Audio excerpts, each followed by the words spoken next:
सोमवारपासून मुंबई उच्च न्यायालयाच्या कोल्हापूर सर्किट बेंचचं कामकाज सुरू होणार आहे.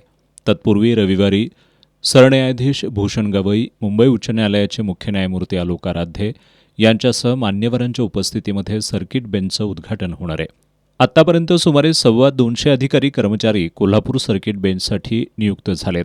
कोल्हापूर सर्किट बेंचच्या कामकाजासाठी सोमवारी काही वरिष्ठ अधिकाऱ्यांसह 24 अधिकारी रुजू झाले. नव्यानं नियुक्ती करण्यात आलेले अधिकारी कर्मचारी तातडीनं हजर होणार आहेत. यामध्ये उपरजिस्ट्रार, न्यायमूर्तींचे खाजगी सचिव, सहाय्यक रजिस्ट्रार, सेक्शन ऑफिसर यांच्यासह लिपिक, स्टेनोग्राफर, शिपाई अशा पदांचा समावेश आहे. सर्किट बेंचकडे वर्ग केलेल्या खटल्यांची कागदपत्रे यायला सुरुवात झाली आहे.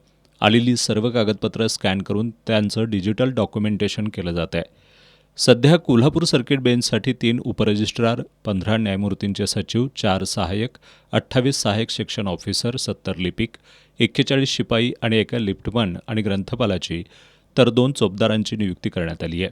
4 स्टेनोग्राफर, 1 सॉफ्टवेअर प्रोग्रॅमर, 3 बायंडर, 2 फायलर यांचीही नियुक्ती करण्यात आली आहे.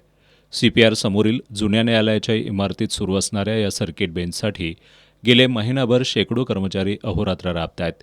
इमारतीची डागडुजी, रंगकाम, विजेची कामं अंतिम टप्प्यात आली आहेत. इमारतीच्या परिसरातील रस्त्यांचं नव्यानं डांबरीकरण करण्यात आलं आहे. हा परिसर रविवारनंतर नो पार्किंग आणि नो हॉकिंग झोन असणार आहे. त्यादृष्टीनं संबंधितांना सूचना देण्यात आल्या आहेत. उद्घाटनानंतर मान्यवर मेरीवेदर मैदानावर उपस्थितांना संबोधित करणार आहेत. त्यासाठी मेरीवेदर मैदानात प्रशासनाच्या वतीनं भव्य मंडप उभारणीचं काम सुरू आहे. या ठिकाणी शेकडो कर्मचारी मंडप व्यवस्था, साऊंड सिस्टीम, लाईट व्यवस्था, बैठक व्यवस्था सुनियोजित करण्यामध्ये व्यस्त आहेत.